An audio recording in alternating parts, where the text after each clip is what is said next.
I love that. How many of you have had those aha moments? I call them God moments. Anybody?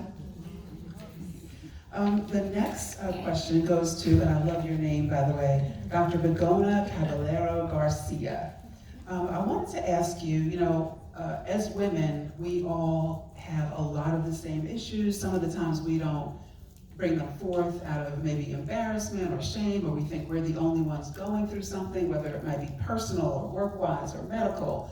Can you talk about the importance of sisterhood, about women empowering other women? Yes, and I would like to start by acknowledging the land, because we are here in the Kataf, the tribe, and also the East Cherokee. So I just would like to, recognize the inhabitants of this land before I start. About the sisterhood and what you have said is wonderful, both of you. I really applaud everything you have said.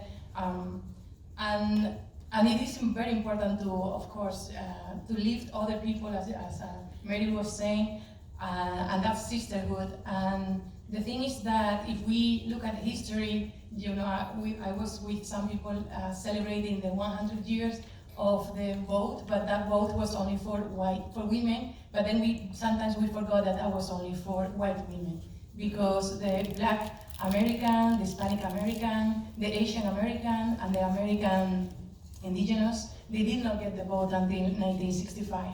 So we have to, recognize this fact, and being aware of facts, being aware of the inequities with women, about the gap in the salaries for the same work. All these things are important that we see, because if you don't see things, then you cannot take action. So recognizing all these things are important.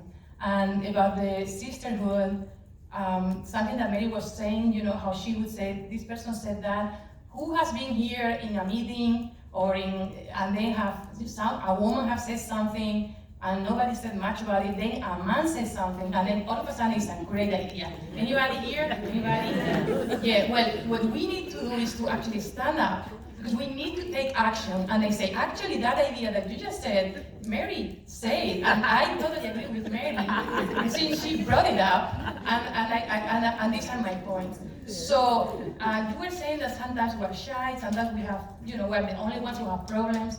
It's very important to realize that we need to be living in a world that is not driven by fear, but what we need is shared hope and love. So this is what we really need, and supporting each other. I bring a Wofford playwrights from other countries, and the 3 times I had the opportunity, I have given the opportunity to women playwrights. Because, there is inequities, and, and many times we just studying men. But then if we, you are doing your classroom, in your classroom, what are the examples that you are putting? Are you putting Black women as an example of leadership?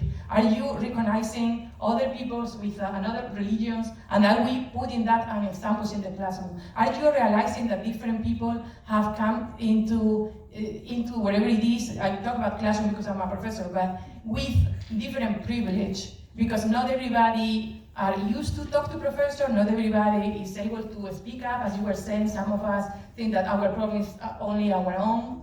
So those are things that you have to be aware, and also realizing that to be a leader, you don't need a title.